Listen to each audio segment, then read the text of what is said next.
Yang original dari Jung ini collective unconsciousness, ketidaksadaran kolektif. Ini wilayahnya lebih dalam lagi dibandingkan ketidaksadaran personal. Katanya Jung, ini mungkin ada pengaruh ajaran-ajaran agama tertentu mungkin, bahwa begitu kita lahir, kita ini bukan papan kosong. Kita mewarisi apa? Hal-hal, ingatan-ingatan.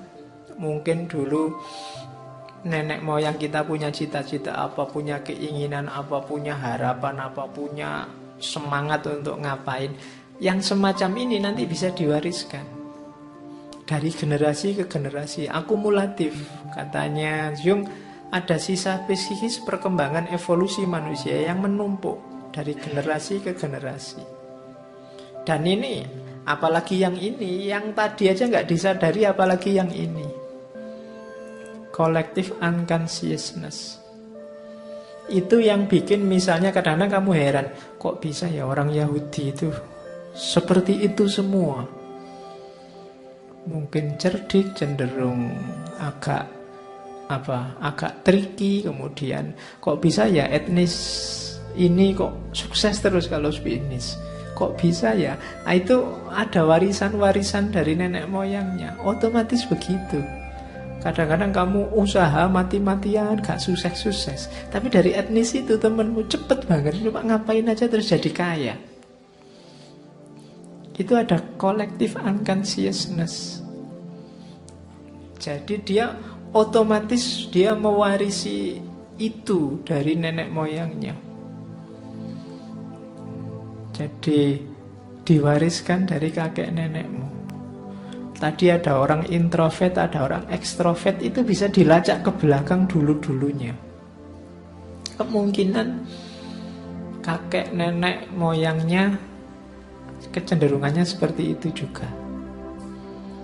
Ya meskipun tidak harga mati, tapi ini nyetir kepribadianmu.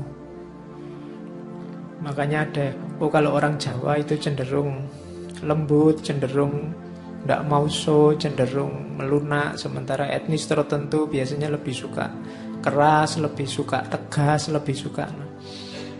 Itu warisan genetik. Saya pernah baca buku itu, bahkan batin, sikap batin itu berpengaruh pada DNA seseorang.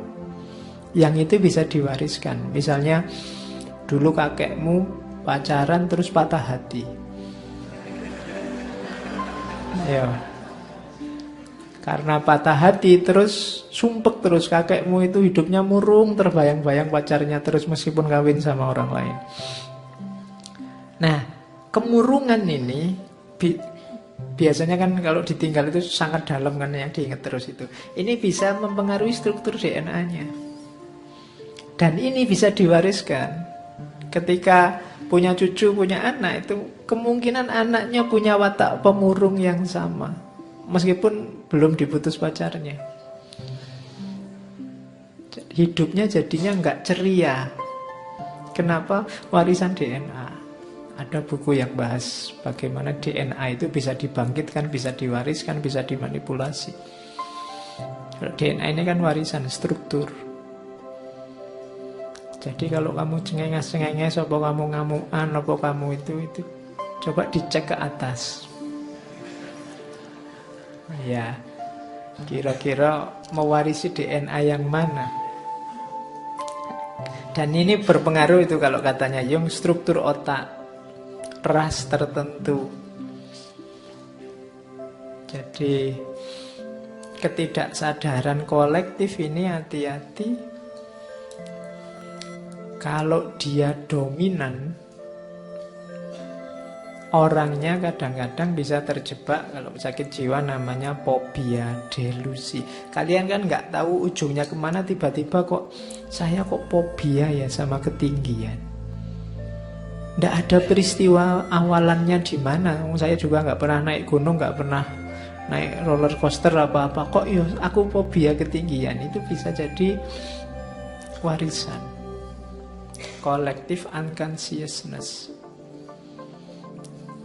Jadi ini nyetir kita. Kalau kita tidak sadar dan ini dominan, kita agak kayak orang sakit jiwa. Makanya tadi kalau di Jung, ketidaksadaran personal atau kolektif ini harus kita hati-hati dan kita kelola dengan baik. Kalau tidak, ini membanjir keluar tanpa terkontrol, ya kita bisa terkena beberapa penyakit jiwa. Jadi orang-orang di pinggir jalan yang sakit jiwa itu antara lain ya gejalanya ini. Kita ngomong apa, dia ngomong apa. Karena dia tidak bisa lagi mengontrol wilayah kesadarannya. Bawah sadarnya membanjir keluar.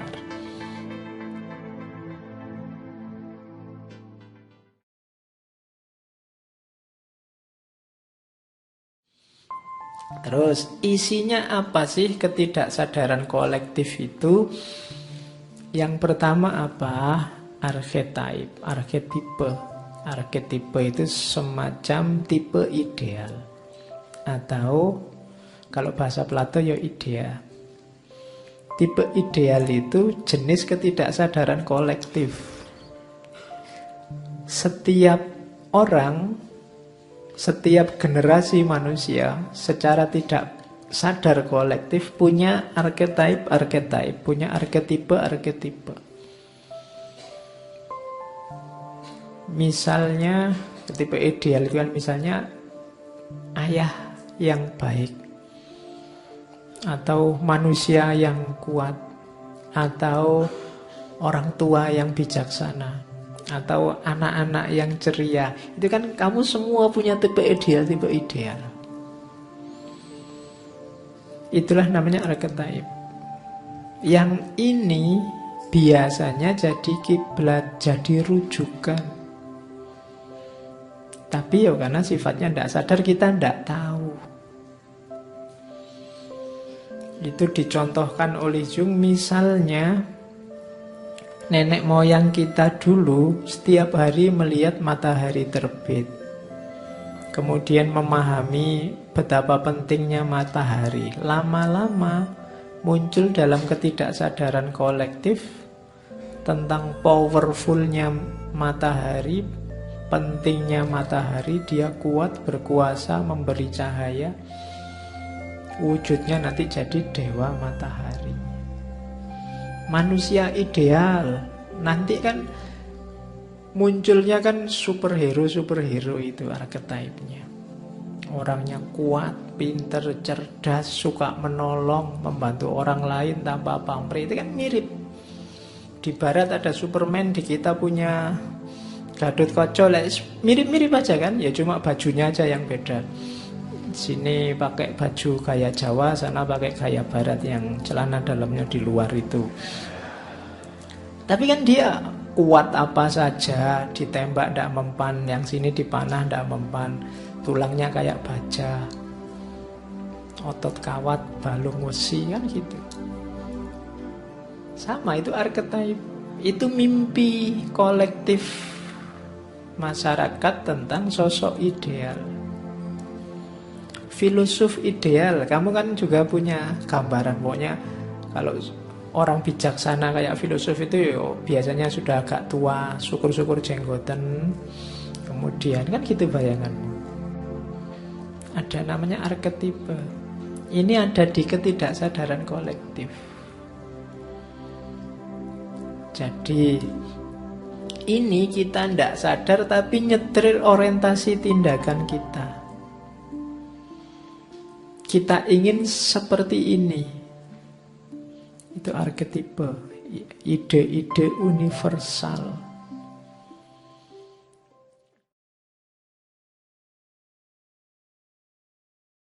Isi kedua, persona. Ini yang di bahasa Indonesia sering persona itu diterjemahkan kepribadian. Tapi sebenarnya tidak. Persona itu dari bahasa Latin artinya topeng. Jadi topeng yang dipakai waktu pertunjukan teater, itu persona.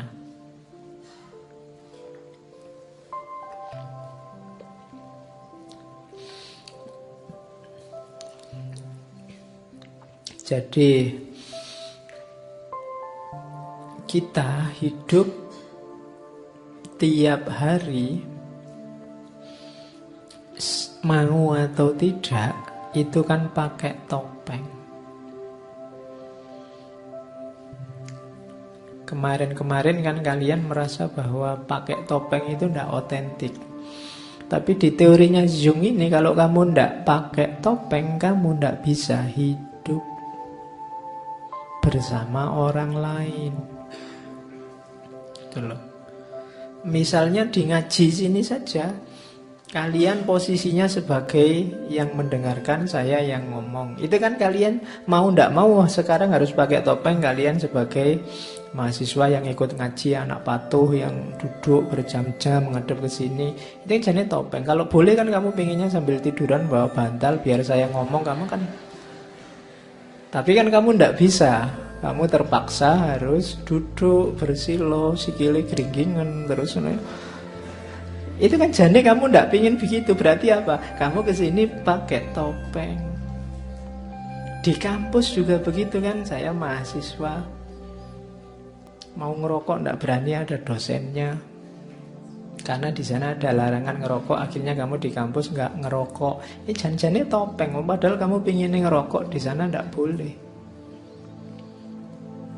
Di rumah kamu jadi anak, mau ndak mau konsekuensinya anak itu ya harus patuh sama orang tua. Orang tua nyuruh A ya A, orang tua nyuruh B ya B. Ini kan mau kamu di rumah pakai topeng jadi anak. Di kampus kamu pakai topeng jadi mahasiswa. Di masjid kamu pakai topeng jadi orang soleh. Kalau ke masjid kan kamu kayaknya kan kalau orang soleh. Kalau padahal kamu ya nggak mau gitu. Kalau bisa sholat itu mau nggak seribet itu misalnya, nggak serumit itu. Tapi kan nggak boleh, ada aturannya. Jadi dan kamu ikut aturan itu. Topeng-topeng ini nanti yang dikenal sebagai persona. Jadi inilah jembatan yang menghubungkan kita dengan lingkungan sekitar.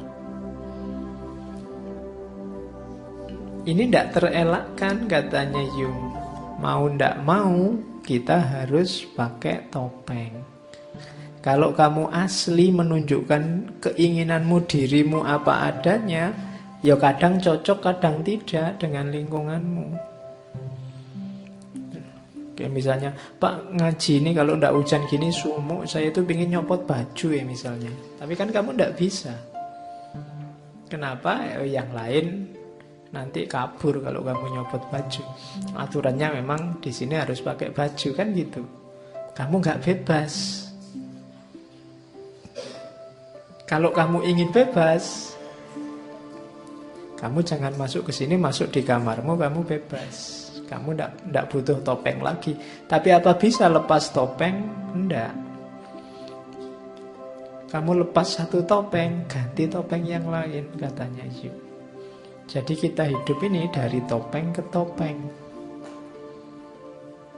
Aslinya gimana? Aslinya ya topeng itu. Tidak ada yang tidak topeng. Kenapa? Kamu kan selalu mengidentifikasi diri. Begitu kamu masuk kamar tadi bebas, kan kamu akan bilang, oh inilah orang bebas. Lah ya itu sekarang topengmu. Kamu sekarang pakai topeng sebagai orang bebas. Ya, jadi problemnya bukan kamu pakai topeng atau tidak, tapi pakailah topeng yang baik, yang relevan dengan hidupmu. Kan itu. Jadi ini juga ada di ketidaksadaran kolektif.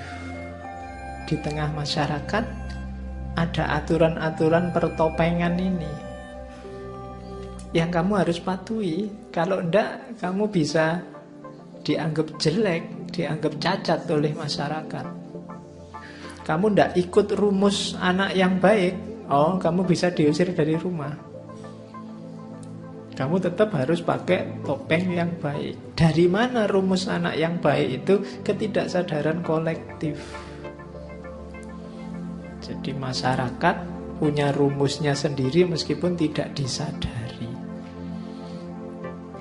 Jadi hati-hati, kita harus bisa milih topeng yang baik. Masalahnya apa sih dengan topeng itu? Masalahnya bukan kamu jangan pakai topeng atau harus pakai topeng. Saya bilang tadi kamu pasti tak pakai topeng, cuma hati-hati, ada bahayanya juga kalau kamu salah pakai. Salah pakai itu seperti apa? Yang pertama, biasanya orang itu ketika dia terbiasa dengan satu topeng, terus dia mati-matian mempertahankan topeng itu, dan di mana-mana dia pakai topeng itu. Oh, ini bahaya kalau sudah kayak gini. Bisa sakit jiwa. Bahwa saya suka ngasih tahu kamu filsafat, aku senang sekali pakai topeng filsafat itu, tapi begitu pulang ketemu anak-anakku yang SD, kan topeng filsafatnya harus tak copot. Dan nek sama anakku sing SD aku ngomong filsafat, ndak nyambung. Bahwa kamu ustadz mungkin kamu biasa khutbah Jumat, iya. Tapi begitu pulang ke rumah ngobrol nongkrong di angkringan sama tetanggamu, kan kamu ndak harus khutbah Jumat di situ. Nanti di angkringan kamu khutbah qala Allahu ta'ala ngono. Bahwa khutbahmu enak iya, tapi waktu ngangkring ya ndak usah khutbah. Pakai topeng yang lain. Ada orang yang fanatik dengan topengnya karena dia seneng dengan topeng itu dan di mana-mana dipakai. Ya kalau cocok, kalau ndak cocok, kamu bisa dianggap sakit jiwa atau jangan-jangan memang sudah sakit jiwa. Ya kalau kamu khutbah ning angkringan kan memang dianggap orang gila. Maka kritislah dengan topengmu, apa cocok apa enggak. Kapan topeng itu dipakai? Itulah. Hari ini kan banyak konflik karena orang lupa membaca topengnya dan lupa menanggalkan topengnya. Harusnya kamu mainnya sebagai apa, tapi sekarang main sebagai apa, sehingga harmoninya kacau. Ada orang yang satu topeng dibawa kemana-mana, padahal tidak harus begitu. Bahwa kamu misalnya calon PNS, itu kan cuma di satu topeng hidupmu, bagian hidupmu tertentu. Di bagian yang lain kamu bukan calon PNS, bukan CPNS. Jangan dipakai terus topeng CPNS itu. Gitu loh. Jangan dipakai terus kamu santri ngaji filsafat itu ada. Ya kalau waktu ngaji gini kamu santri ngaji filsafat. Tapi nanti waktu kamu ngapain sudah jangan dipakai topeng itu lagi, tidak nyambung. Nanti kamu ngantri bensin marah-marah diselani orang. Duh, aku ini santri ngaji filsafat kok ngantri bensin diselip misalnya. Ya tidak ada hubungannya. Gitu. Ya. Karena saya pernah ngantri bensin, ada dosen ngantri diselip orang marah-marah. Aku ini dosen loh gitu. Jadi ndak salah topeng. Kalau di kelas waktu ngajar ndak apa-apa, aku itu dosen, topengnya pas. Jadi hati-hati, ada masalah persona, yaitu topeng kita cocok apa ndak. Begitu topeng kita ndak cocok dengan arenanya, dengan panggungnya, ya kita ada gejala sakit jiwa. Terus yang kedua adalah ada bahayanya lagi ketika kita sadar bahwa kita perlu topeng-topeng. Pada akhirnya terus kita sangat ketakutan atau sangat peduli dengan pendapat orang tentang topeng kita. Ini juga bisa bahaya. Jadi memunculkan fobia, memunculkan orang, kamu selalu takut dengan penilaian orang lain terhadap dirimu. Kita selalu sibuk maunya orang lain apa, masyarakatku inginnya apa, dan kamu ikuti. Sehingga akhirnya kamu sendiri tidak punya keinginan.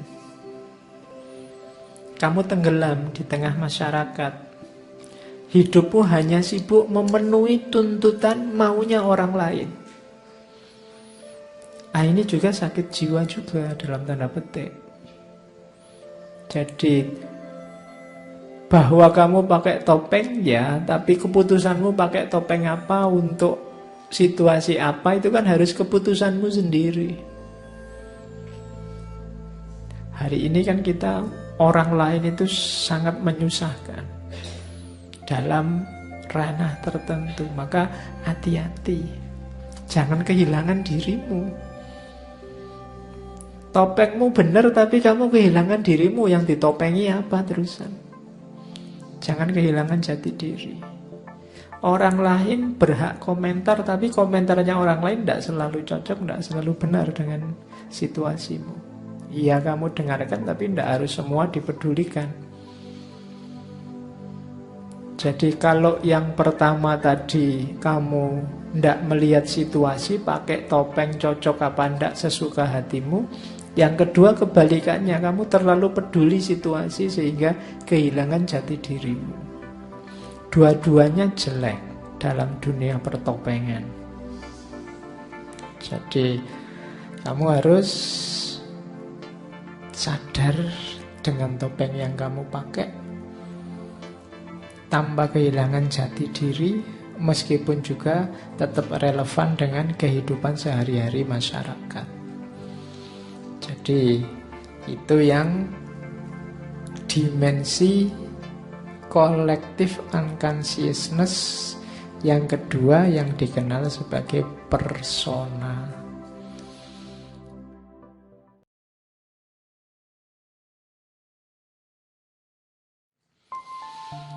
Terus ini yang unik. Ketidaksadaran kolektif dalam diri kita ada unsur anima atau unsur animus. Kalau anima itu sisi feminin yang ada dalam seorang pria yang tidak disadari. Kebalikannya animus itu sisi maskulin yang tidak disadari ada pada perempuan. Jadi yang laki-laki kan kesadaranmu adalah kesadaran laki-laki itu pasti. Tapi ada ketidaksadaran kolektif yang kamu, namanya ketidaksadaran, kamu tidak sadar ada sisi feminin dalam dirimu. Kebalikannya dalam diri perempuan ada sisi maskulin. Ini nanti yang jadi pemicu. Misalnya kalian punya tipe cewek ideal yang laki-laki, atau yang perempuan punya tipe cowok ideal. Itu pasti dasarnya adalah, kalau yang cewek sisi maskulin dalam dirinya, kalau yang cowok sisi feminin dalam dirinya. Ya meskipun ada unsur-unsur kimiawinya, kromosomnya, macam-macam, tapi ini pengalaman. Kan ini tadi ketidaksadaran kolektif ini kan diwariskan. Jadi ketidaksadaran kolektif yang diwariskan ini, ya sisi feminin dan maskulin tadi itu ya diwariskan juga. Makanya coba kalian perhatikan ya, tipenya orang barat kayak gimana, tipenya orang timur kayak gimana, itu diwariskan. Kadang-kadang kalian heran, bule cakep-cakep sukanya kok kayak gitu ya misalnya. Kadang-kadang kan begitu. Itu tipe yang diwariskan juga. Jadi ada sisi feminin sama sisi maskulin. Makanya orang kalau nikah itu kan nyari soulmate yang cocok, sesuai yang dia idealkan. Yang miliknya pria namanya anima. Ketidaksadarannya di perempuan namanya animus. Jadi dalam dirimu ada. Ya nanti kalau ketidaksadarannya yang laki-laki kok isinya bukan feminin tapi maskulin, itu nanti yang keluarnya agak aneh. Kebalikannya nanti kamu yang cowok nyari cowok nanti. Ya, tipe idealmu kayak gimana? Cowok. Ya wes, susah lagi. Ya. Jadi dan ini sifatnya juga diwariskan. Saya pernah baca novel dari tentang kehidupan di Afrika itu, orang-orang sana itu yang laki-laki mengidealkan perempuan yang kulitnya hitam dan mengkilat. Kemudian yang bibirnya tebal. Jadi kan yang besar itu, radial. Anti-slave. Terus rambutnya keriting-keriting kecil-kecil. Itu kan kebalikanmu. Mereka kalau lihat orang kulitnya putih misalnya, terus bibirnya merah, itu mereka tidak suka, jijik.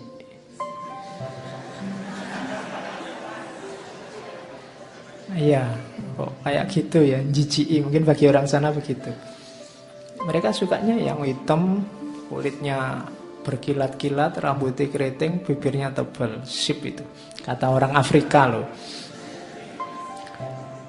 Itu kan diwariskan. Selera ini kan diwariskan. Mungkin orang Jawa juga punya selera sendiri, orang luar Jawa punya selera sendiri, yang laki-laki punya ideal sendiri, perempuan punya ideal sendiri. Ini kalau ditanya mesti ya susah keluarnya. Kenapa? Ini ketidaksadaran kolektif. Jadi kamu tidak ngerti bahwa ini seleramu itu. Kadang kamu nyari alasannya kan susah. Apa sih yang kamu sukai dari dia? Tidak tahu Pak, ya suka aja. Itu ada unsur anima dan animus tadi yang cocok. Dan itu ada rekaman-rekamannya. Mungkin dari sisi wajah enggak, tapi nenek moyangmu merekam bahwa perempuan yang baik itu perempuan yang sabar. Maka mungkin parameternya sabar. Atau kayak orang zaman dulu, kayak di India itu perempuan yang baik itu kalau dulu yang subur. Jadi bisa punya anak banyak. Dan itu nanti parameternya kan. Makanya zaman dulu itu perempuan cantik itu kan gambarnya bukan yang langsing-langsing, yang perutnya rata, tapi yang perutnya agak besar sedikit. Coba lihat patung-patung Ken Dedes, patung itu kan perutnya agak besar sedikit. Dan mereka tidak sibuk senam, yoga, tidak macam-macam gitu. Karena cantik itu versi zaman dulu memang begitu. Yang kayak gitu, yang perutnya agak besar sedikit, itu simbol bahwa mereka subur, bisa punya anak banyak. Dibandingkan yang mungkin kurus-kurus, kerempeng, langsing itu. Yang sekarang diidolakan manusia hari ini, yang langsing-langsing itu. Itu anima sama animus. Ada pewarisan-pewarisan. Jadi ini ketidaksadaran kolektif. Kalau saya tanya kamu di level sadar, Anda Pak, saya tidak begitu, saya rasional loh Pak. Iya. Makanya kamu gak dapat sampai sekarang. Galilah anima dan animusmu untuk nyari pasangan.